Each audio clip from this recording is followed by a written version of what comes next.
Aquí vamos a ver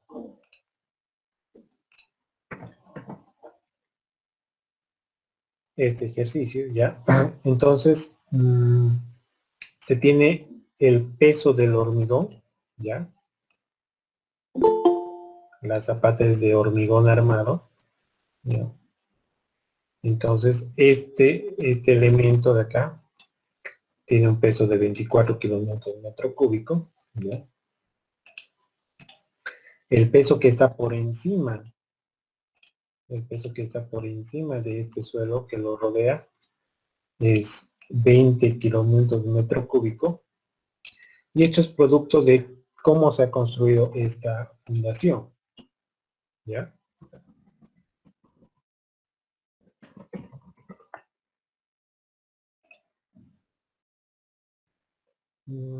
Acá, ¿ya? Como pueden ver, primero se excava, luego se hace un hormigón pobre, y luego se construye esto, y luego nuevamente se entierra, ¿no ves? La zapata.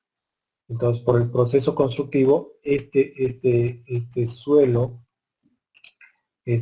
que está por debajo, por encima del hormigón, ¿ya?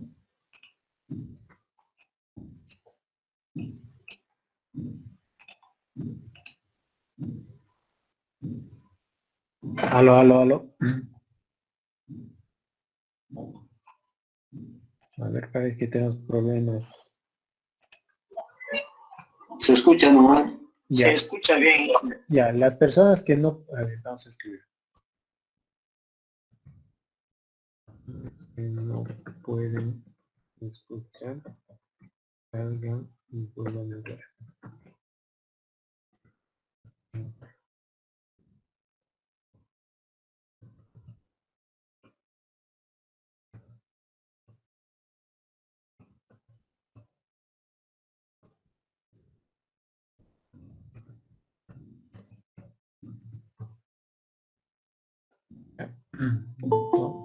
En ambos.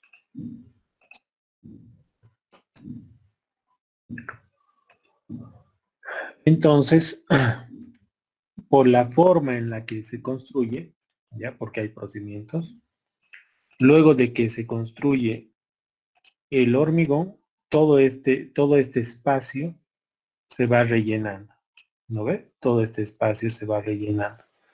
Y es así que este suelo que está alrededor de la columna, ¿ya? Ese suelo que está alrededor de la columna tiene un peso diferente que el peso que está en el perfil, ¿ya? Entonces hay que comprender eso. Entonces, lo que hace acá, ya, lo que hace acá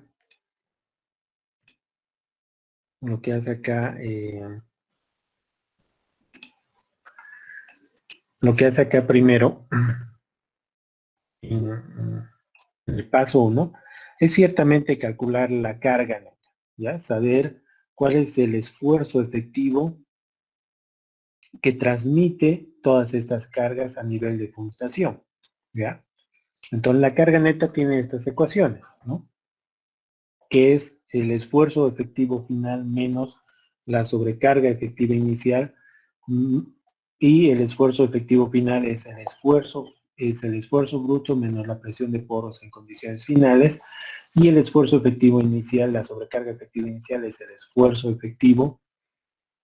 el esfuerzo total a nivel de fundación en condiciones iniciales menos la presión de poros en condiciones iniciales, ¿ya? Entonces acá vamos a trabajar con esta ecuación, ¿ya?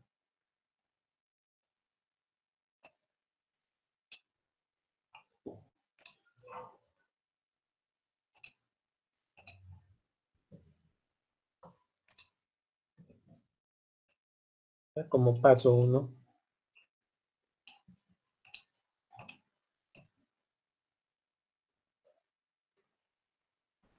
es calcular la carga neta, ¿ya? Entonces, vamos a calcular este valor, ¿ya? ¿Cuál es el esfuerzo cuál es el esfuerzo total en condiciones iniciales. Para eso nos fijamos solamente en esta parte, ¿ya? Solamente en esta parte, ¿ya? Y vemos que aquí está el nivel freático en condiciones iniciales, ¿ya? 2 metros. Este nivel freático separa lo que es el suelo seco del suelo saturado. Todo lo que está por encima del nivel freático se asume que es un suelo seco. Todo lo que está por debajo del nivel freático se asume que es un suelo saturado. ¿Ya? Entonces, como la posición del nivel freático está a 2 metros, aquí está 2 metros, ¿ya? Son 2 metros de suelo seco más 1 metro de suelo saturado. Este esfuerzo que se calcula es a nivel de fundación, porque queremos calcular la carga neta, es el esfuerzo adicional que se va a transmitir a partir del nivel de fundación, ¿ya? Entonces, aquí se calcula el esfuerzo total a esta profundidad, ¿ya? Por eso sale 51 kilómetros. Ahora, en el texto, no es que se olvida calcular la presión de poros en condiciones iniciales, sino que, a ver, ¿cómo lo hacen? Aquí está. Aquí está, calcula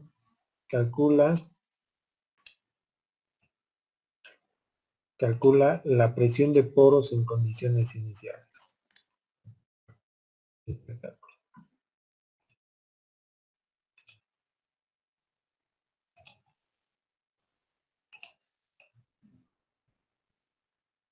Ya está un poco desordenado, porque hay que ponerlo más junto esto, ¿ya? Hay que calcular la sobrecarga efectiva total a nivel de fundación y la presión de poros en condiciones iniciales. En condiciones iniciales, la presión de poros es desde el nivel de fundación hasta el nivel freático. En este caso hay 1 metro de presión de poros, multiplicado por el gamma del agua, ¿no? Y de aquí sale el esfuerzo efectivo, la sobrecarga efectiva inicial, que en este caso sale, vamos a calcular,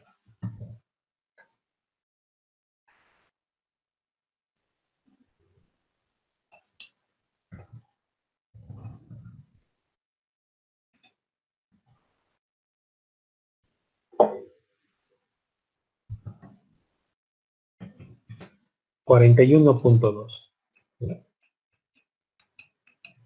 41.2 kilopascales, que es kilonewton sobre metro cuadrado. ¿Ya?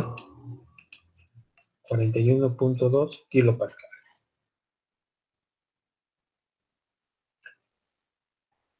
Luego, para terminar de calcular la carga neta, necesitamos calcular la sobrecarga, la carga bruta a nivel de fundación.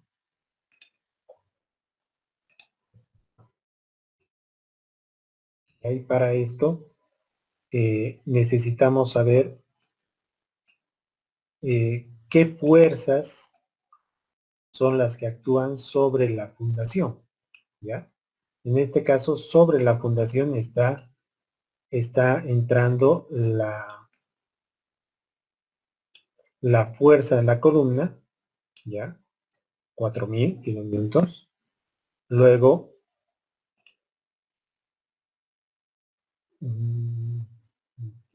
así.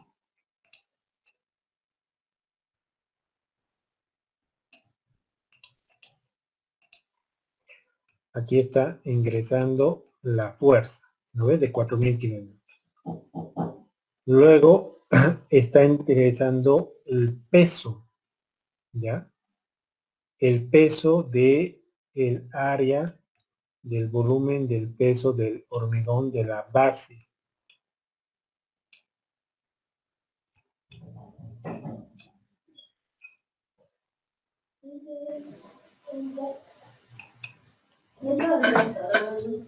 Un momento, por favor.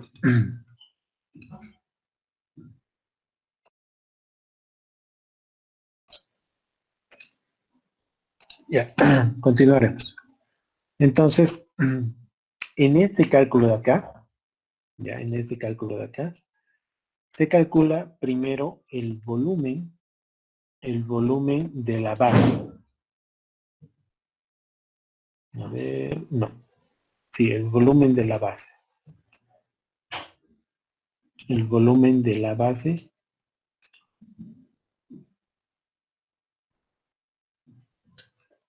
que es 4 metros por 4 metros por la altura de 0,40. Ya, aquí está. Ese es el volumen de la base.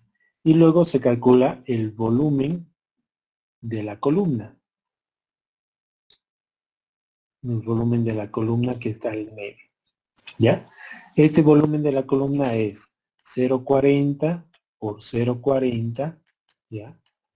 Por su altura de 2,60. ¿Ya? ¿De dónde sale todo eso? Sale de esta imagen.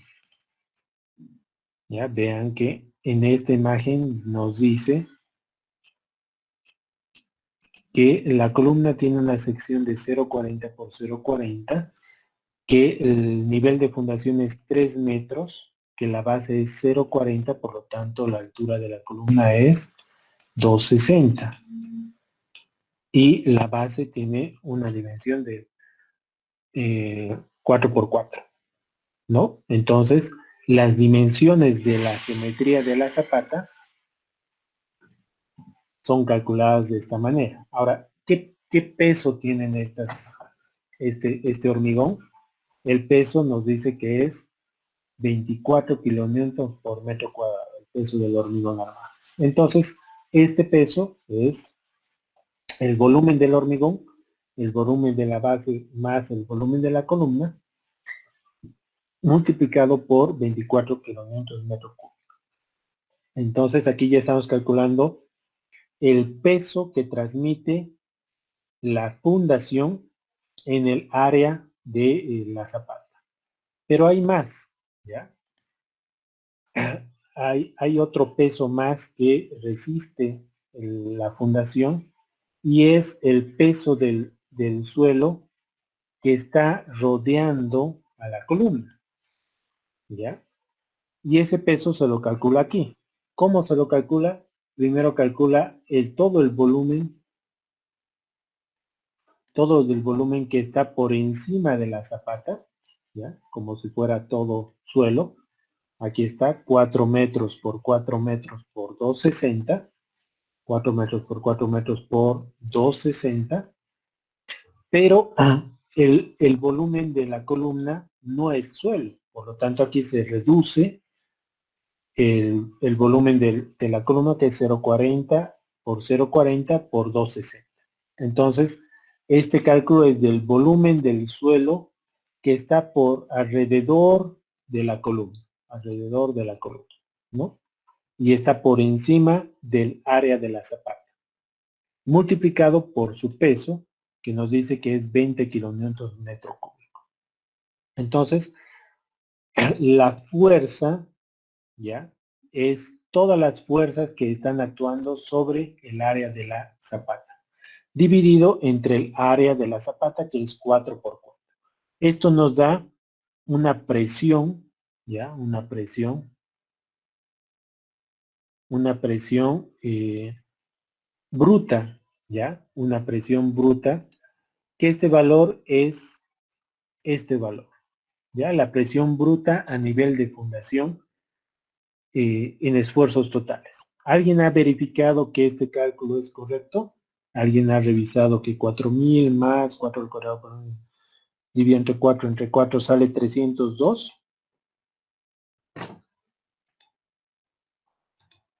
Y sale 311,704 bien sale. Sí.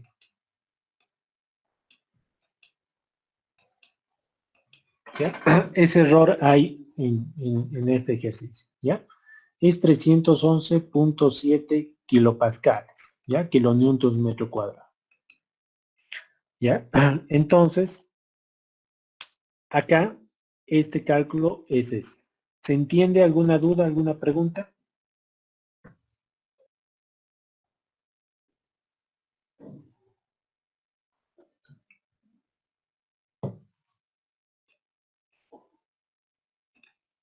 Ya.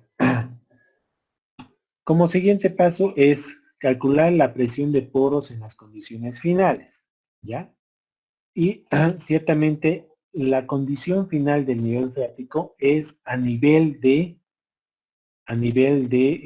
fundación. Por lo tanto, en este caso, la presión de poros que siente en este punto es cero, ¿ya? Porque el nivel freático está justo a esa posición.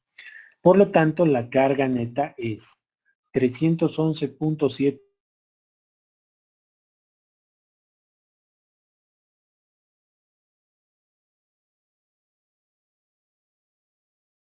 cero, o sea,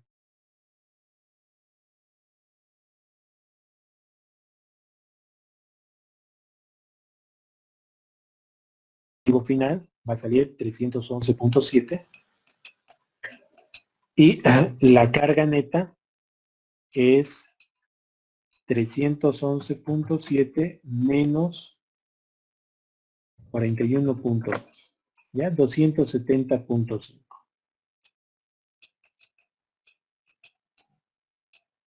kilopascales. ¿Ya? Este es el paso 1 del método Schmermann que hemos visto ahí.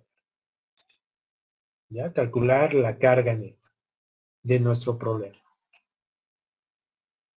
¿Ya? En este caso, nuestro problema tiene todos estos datos y podemos calcular disgregando y haciendo un descenso de cargas para calcular la carga neta. ¿Ya? Ese es el paso 1.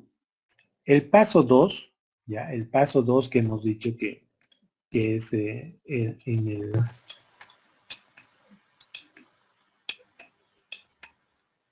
Ya el paso 2 es el cálculo de los coeficientes, ¿ya? El cálculo de los coeficientes. Y eso en el ejemplo está mucho más abajo, ¿ya? Pero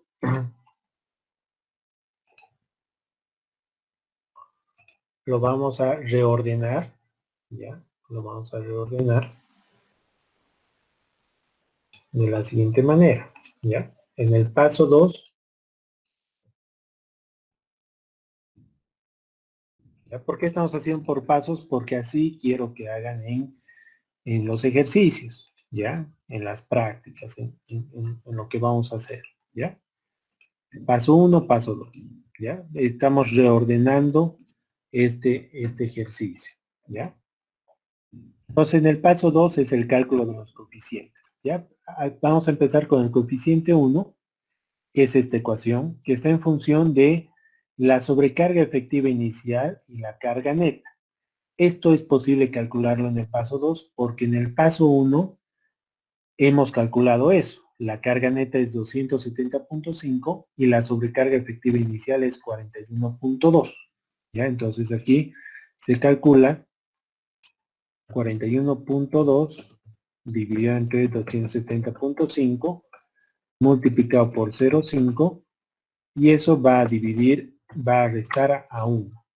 Entonces, lo que sale es 0.923. ¿Ya? 0.923. ¿Ya? Corrigiendo este error. ¿Ya? El coeficiente 1, según Holtz, es recomendable utilizar 1, porque el factor tiempo no es, no es tuición de cálculos de las zapatas, ¿ya? Y el coeficiente 3 es esta ecuación donde hay que calcular L sobre B, ¿ya? L sobre B. Y L sobre B es 1, ¿ya? es 1, es 4 sobre 4 es 1. Por 0.03 es 0.03. 1.03 menos 1.03, en este caso sale 1. ¿Ya? ¿Alguna pregunta del paso 2?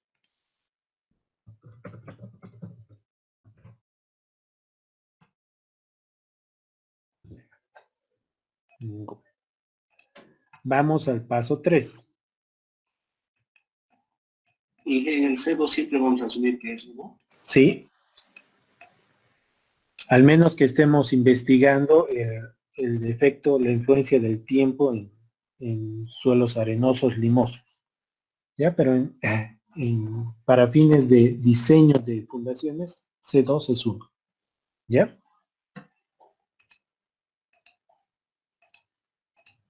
Entonces, en el paso 3 es graficar los factores de influencia versus la profundidad relativa. ¿Ya? La profundidad relativa. Y para eso, ¿ya? Hay que referirnos, ya hay que acordarnos, hay que ver esta gráfica, ¿ya? Donde para condiciones cuadradas, condiciones en que L sobre B es igual a 1, la gráfica de factor de influencia versus profundidad relativa, ¿ya? Una profundidad de influencia debajo del nivel de fundación, empieza en una profundidad relativa de 0, con un valor de 0.1, va hasta la profundidad de B medios hasta un pico y retorna a 0, factor de influencia 0, con una profundidad de 2 veces B. ¿Ya? Esto. Y eso hay que traducirlo en una gráfica de factor de influencia por debajo de la profundidad, como está acá. Como está acá. Entonces hay que trabajar en esta gráfica.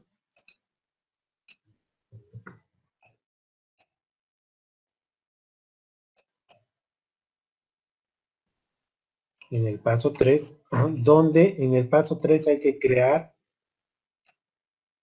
el factor de influencia versus la profundidad relativa. Es una profundidad relativa porque esta profundidad relativa empieza por debajo del nivel de fundación. ¿Ya? La profundidad relativa a nivel de fundación es 0. Y de ahí es 1, 2, 3, 4, 5, 6, 7, 8, 9, 10. Es una profundidad relativa porque empieza acá. La profundidad siempre se mide en el nivel del terreno y aquí por eso se hace referencia a profundidad relativa. ¿Ya? Y según el texto, ya según el método Schmermann,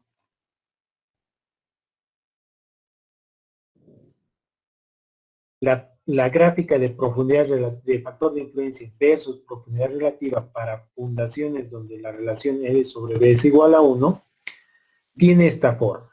Empieza en 0,1 en la profundidad relativa 0, va hasta un pico, hasta la profundidad de B medios por debajo de la fundación y retorna 2 veces B en 0 a una profundidad relativa de 2 veces B.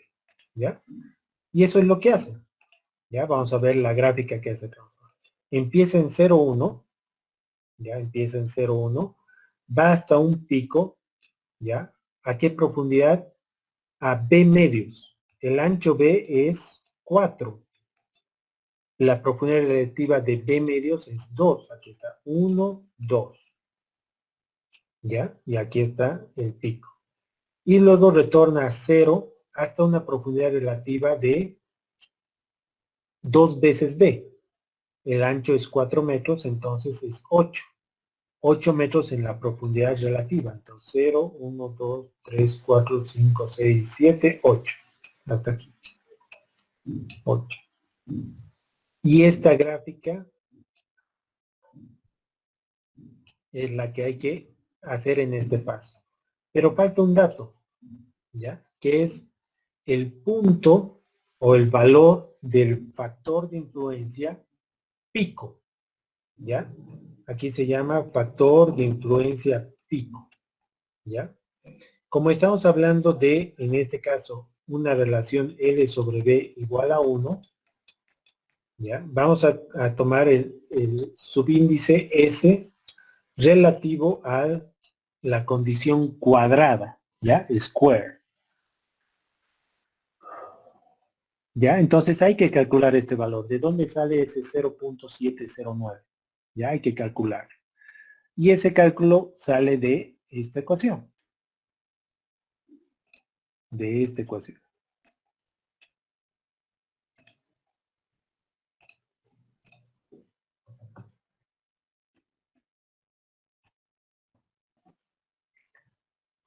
Donde es 0,5 más 0,1 raíz cuadrada de carga neta sobre el esfuerzo vertical pico. ¿Ya? La carga neta la hemos calculado en el paso 1. El esfuerzo efectivo vertical, dice, es la presión de sobrecarga efectiva previa a la carga de fundación calculada en la profundidad donde se presenta el pico. ¿Ya? Es el esfuerzo efectivo vertical previo a la carga donde se presenta el pico. ¿Ya? La profundidad donde se presenta el pico es esta. Aquí está el pico. Por eso es importante primero graficar, ¿ya?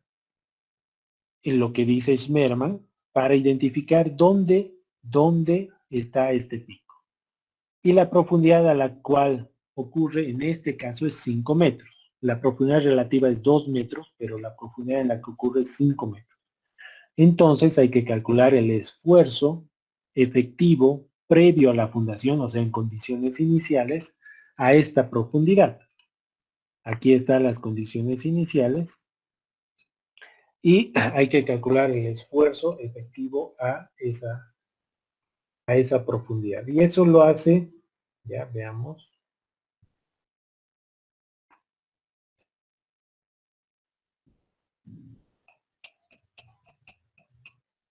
En este paso. ¿Ya? Vamos a revisar si está bien o está mal.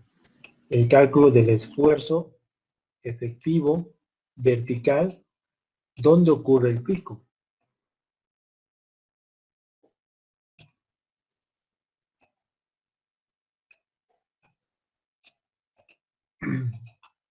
Dice, bueno, aquí a mí me gusta separar, ¿ya? Es el esfuerzo total menos la presión de poros en condiciones iniciales, ¿ya? A esta profundidad. ¿Qué es el esfuerzo total? Es fijarse todos los pesos que hay por encima, son 2 metros de suelo seco, más 3 metros de suelo saturado. La presión de poros son 3 metros de suelo de agua, por lo tanto sale este valor. A ver, está bien, a ver, 16 por 2, más 3 por 19, menos 9.8 por 3, 29.6. Sí, está bien, ¿ya? Entonces es el esfuerzo efectivo vertical inicial en la profundidad donde ocurre el pico, ¿ya? Y ese valor ingresa acá. Ingresa acá. Carga neta, este valor va a cambiar, ¿no? Porque sería raíz cuadrada de, no,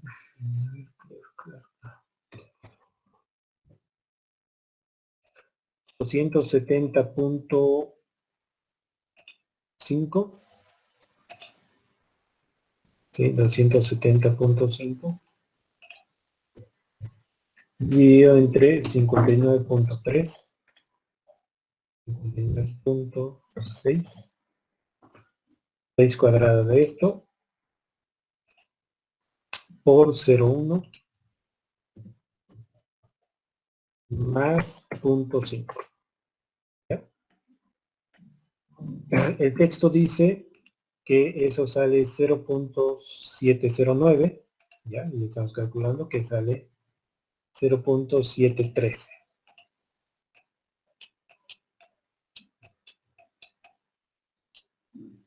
¿Ya?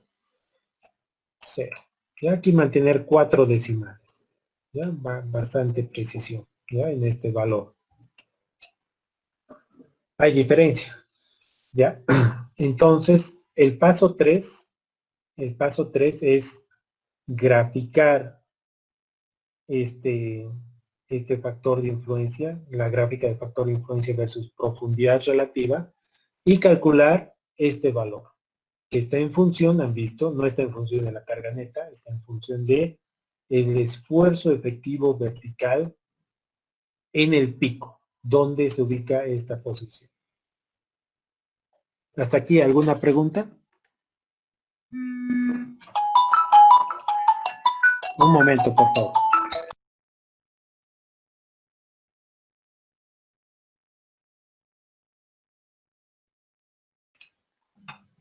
Ya, aquí hay una. ¿Cómo hallo el valor de en el eje horizontal si L sobre B es diferente a 2? Ya. Estamos viendo el ejemplo de L sobre B igual a 1.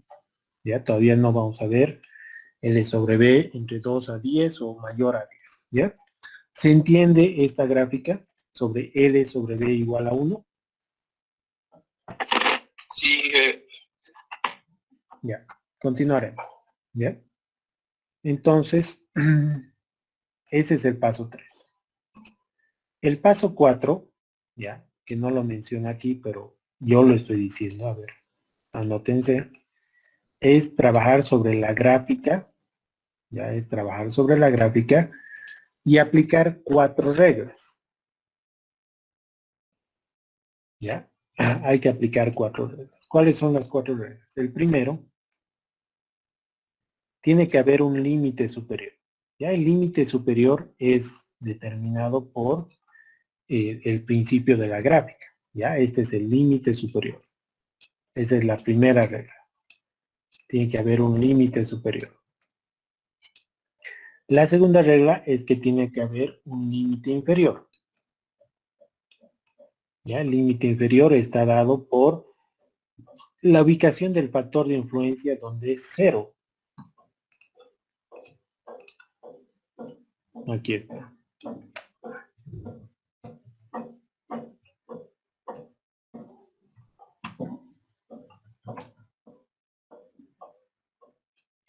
Este es el límite inferior. Ya, esta es la segunda regla. Son 4 reglas. Límite superior y límite inferior. Donde están el suelo que está dentro de estos límites se va a deformar. Por eso hay que limitarlo entre estos dos límites. La tercera regla es que tiene que haber límites en cambio de estratos. ¿Ya? Aquí hay diferentes estratos. ¿Ya? Porque son diferentes módulos de elasticidad. Entonces, cuando hay un cambio de estrato, tiene que haber estos límites. Aquí hay un límite, aquí hay otro límite, aquí hay otro límite, y aquí hay otro límite. ¿Ya? Esta es la tercera regla. Es un límite cuando hay diferentes módulos de elasticidad. ¿Ya? Entonces, que están dentro del límite superior y el límite inferior. ¿Ya? Esa es la tercera regla. Y la cuarta regla, ya, la cuarta regla es, tiene que haber un límite en el pico. Ya en este caso, la cuarta regla es el límite en el pico. En este caso coinciden, ya, se confirma que hay un límite en esa profundidad. ¿Ya? ¿Alguna pregunta hasta aquí? Lo que se hace luego, ya, en este paso, en el paso número 4, es determinar los espesores de los subestratos dentro de estos límites. Aquí hay un subestrato, 2 subestratos, 3 subestratos, 4, 5. Y se determina sus espesores. ¿ya? Sus deltas. Aquí falta delta Z, delta Z, delta Z. ¿Qué espesor tiene el subestrato 1? Tiene 1 metro de espesor. ¿Qué espesor tiene este subestrato? Tiene 2 metros de espesor, ¿ya? 2 metros, 2 metros, 2 metros, ¿ya? Y con la gráfica del factor de influencia, y teniendo este valor que no es 0,709, sino 0,713, 0,713, ¿ya? Se determina los valores representativos en cada uno de estos subestratos, ¿ya? ¿Cuál es el valor representativo del factor de influencia en cada uno de estos subestratos? Es el valor de factor de influencia que está al centro de cada estrato, ¿ya? Aquí se pueden utilizar relaciones trigonométricas, ¿ya? Relaciones trigonométricas porque son triángulos, o se puede utilizar ecuaciones, ¿ya? Ecuaciones. Por ejemplo, acá, el factor de influencia de deformación para una fundación cuadrada están dadas por estas ecuaciones. De la profundidad relativa de 0 a b medios, el factor de influencia es igual a 0,1 más la profundidad relativa entre el ancho b multiplicado por 2 veces el factor de influencia pico menos 0,2. ¿Ya? Esta ecuación es para este tramo de la recta.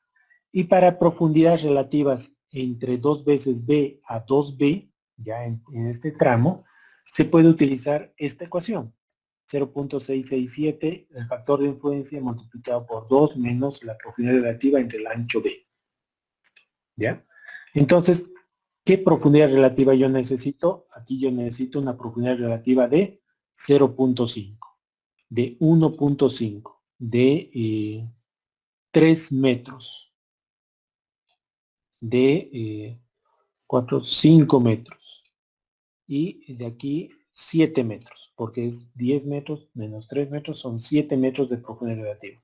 Entonces, o uno hace con relaciones matemáticas con triángulos o utiliza esas ecuaciones para hallar el valor de factores de influencia representativos de cada uno. ¿Alguna pregunta hasta aquí?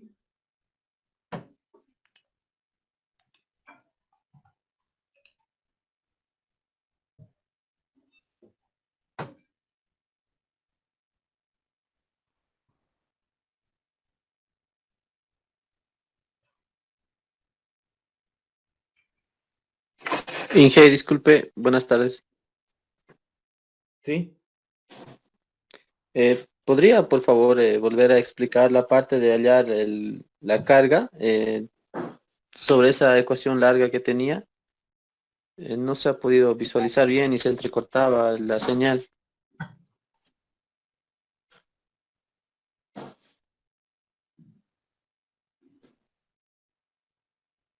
Mira, cuando he explicado eso, les he preguntado si se entendía o no. ¿Ya? Ahorita estamos en el paso 4. Terminaré el ejercicio y vamos a volver sobre eso si es que hay tiempo. ¿Ya? ¿Entendido, Inge?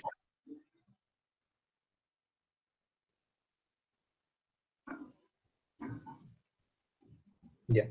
Esta pregunta, si la línea del pico se grafica en medio de un estrato, ¿se divide el módulo de elasticidad o se mantiene el módulo de elasticidad en ambos? ¿Ya? A ver, vamos a...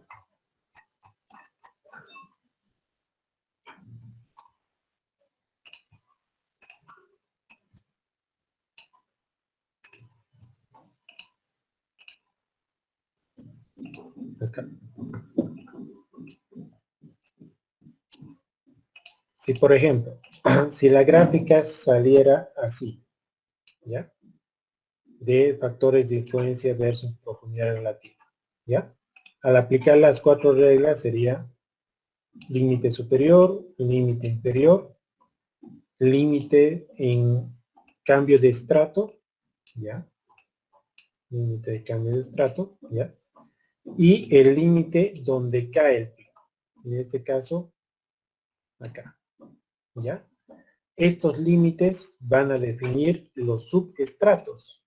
Hay un primer subestrato de 1 metro, uno de 2 metros, otro de 3, así. Estos serían de 1, 1, 1, 1, 2, 1, ¿ya? Y cada uno de estos va a tener su propio módulo de elasticidad, ¿ya? Este primer estrato va a tener un módulo de elasticidad de 22, este de 40, y estos van a mantener el módulo de elasticidad de 60, ¿no? Su módulo de elasticidad va a ser 60. ¿Por qué? Porque es el mismo estrato, pero están divididos por el cambio dependiente que da el pico. Este tiene este módulo de elasticidad, este tiene el módulo de elasticidad. Y en el cálculo de el valor representativo sería el valor que está al medio de cada uno de estos subestratos. ¿Ya? Sería de esta manera. ¿Se ha entendido?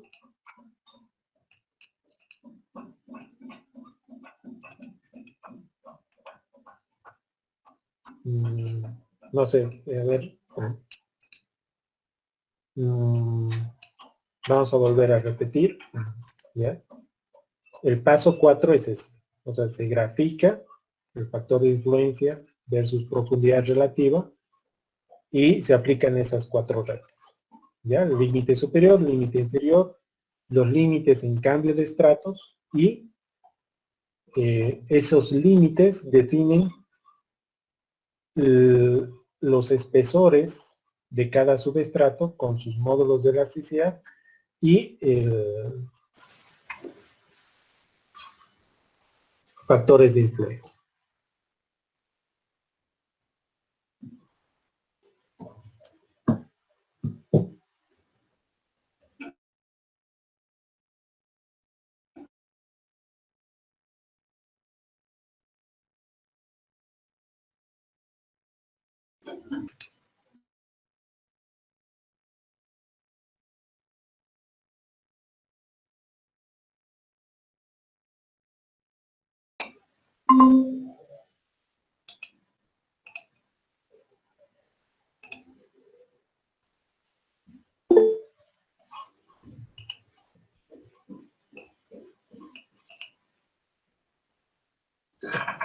Ya, vamos a utilizar una ecuación.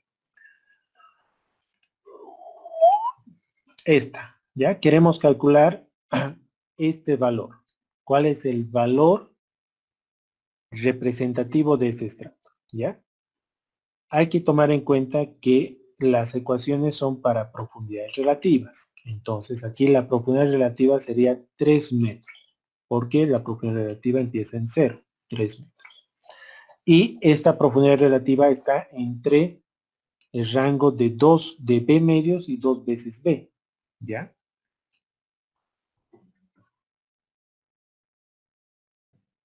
Y aquí está. Para una fundación cuadrada, las ecuaciones de factores de influencia es 0.667, el factor de influencia pico, multiplicado por 2 menos z sobre d. ¿Ya? Entonces aquí lo que voy a hacer es, z es 3 metros. Ya, z es 3 metros.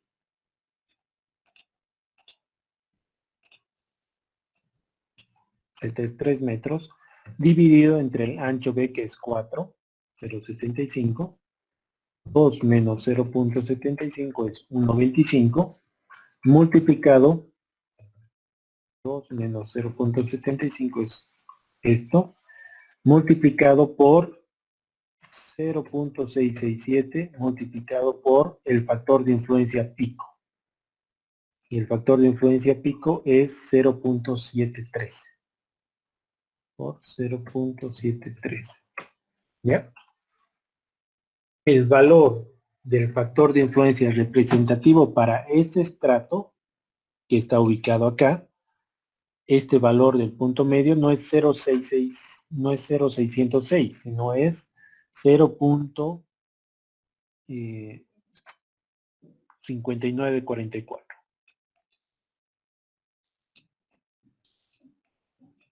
¿Ya? Es ese valor. Para las demás profundidades, para estas dos, se utiliza la misma ecuación, solamente que en vez de profundidad relativa de 3 metros, aquí es la profundidad relativa de los 5 metros, y aquí es la profundidad relativa de los 7 metros, ¿no? Porque está en esas profundidades. En cambio, para la parte superior, aquí es 0.5 y aquí es 1.5. ¿Ya? 0.5 y aquí es 1.5. Pero en estas dos de aquí arriba se utiliza esta ecuación. Ya vamos a calcular para 0.5. Aquí sería, vamos a empezar con 2 multiplicado por 0.713, el factor de influencia pico, menos 0.2 multiplicado por la profundidad z a la cual yo quiero calcular, que sería 0.5, dividido entre el ancho b, que sería 4, más 0.1. Entonces aquí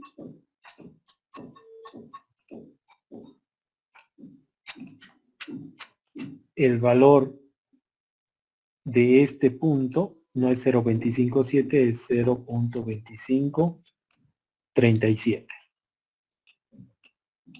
¿Por qué? Porque está a una profundidad relativa de 0.5, que es el punto medio del estrato. ¿Se entiende?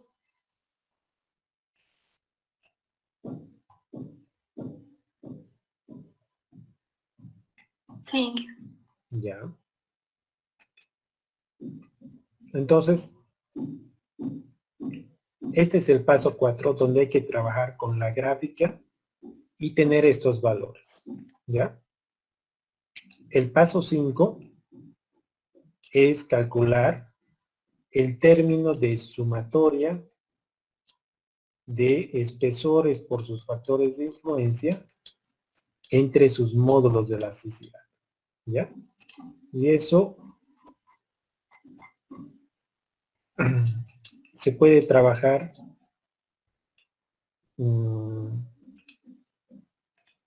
de esta manera. ¿Ya? Se puede trabajar de esta manera como lo hace en el texto.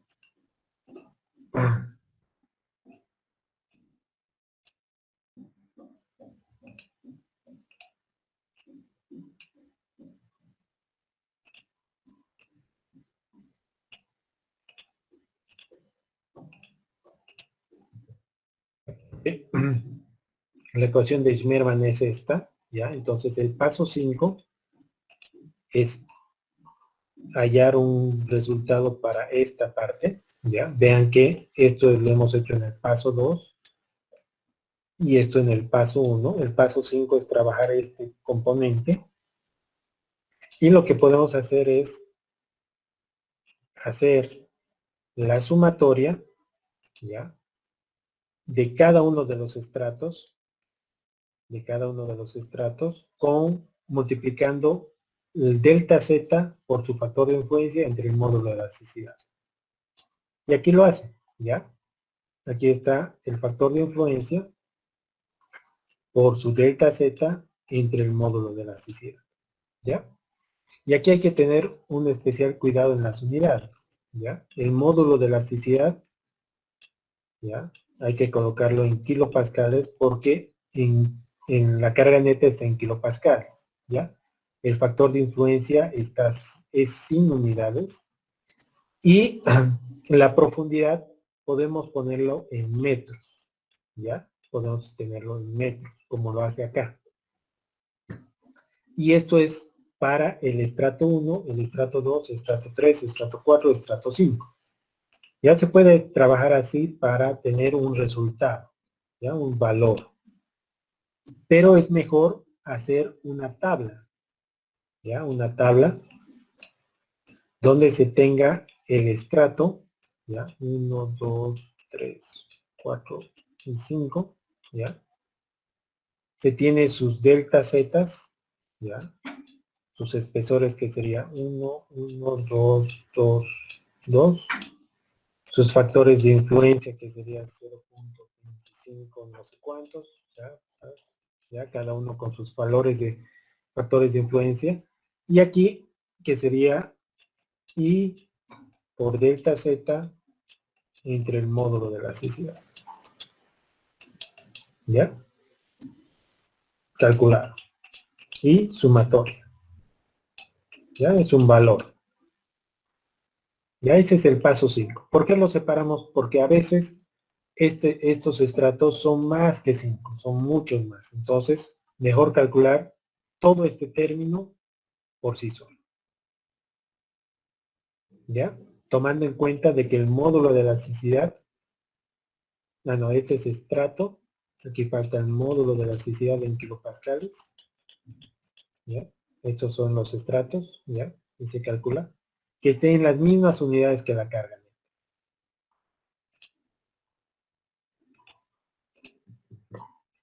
¿Ya? Finalmente, el cálculo del paso 6, ¿ya? El paso 6 es este. Calcular el asentamiento según Schweron, porque esto se ha calculado en el paso número 2, este en el paso número 1, y todo este término en el paso número 5.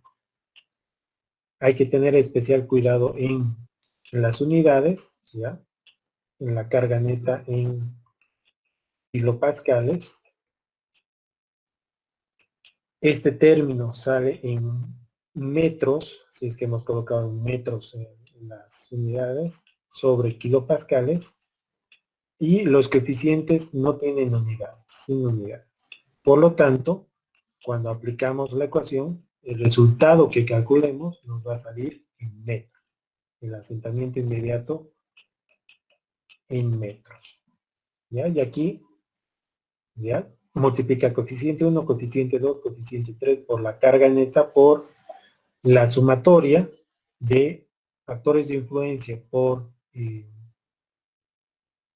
espesores entre módulos de elasticidad, ¿ya? Todo lo de abajo en kilopascales, el módulo de elasticidad en kilopascales, y el espesor en metros, y el resultado sale en metros, que eso lo podemos transformar en milímetros.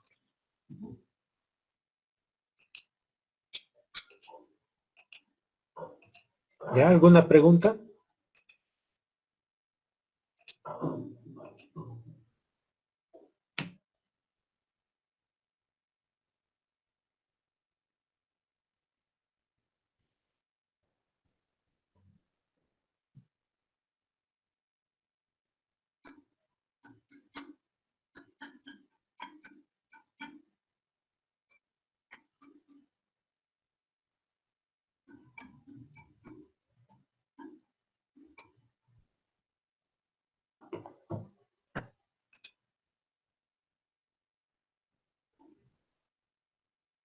Ya. Este ejemplo 2.3, ya, lo hemos reordenado, ya. Entonces, ustedes vuelvan a hacer, ya, vuelvan a hacer, corrigiendo estos errores, ya, y hallen un resultado. El día de mañana vamos a avanzar, ¿ya? Vamos a avanzar sobre qué pasa cuando L sobre B es diferente a 1 y es mayor a 10. Y en la siguiente clase vamos a avanzar qué pasa cuando L sobre B no es 1 y es menor a 10. ¿Ya? Entonces está en medio de esto. ¿Ya? Si no hay más dudas, aquí quedaríamos. Los espero el día de mañana.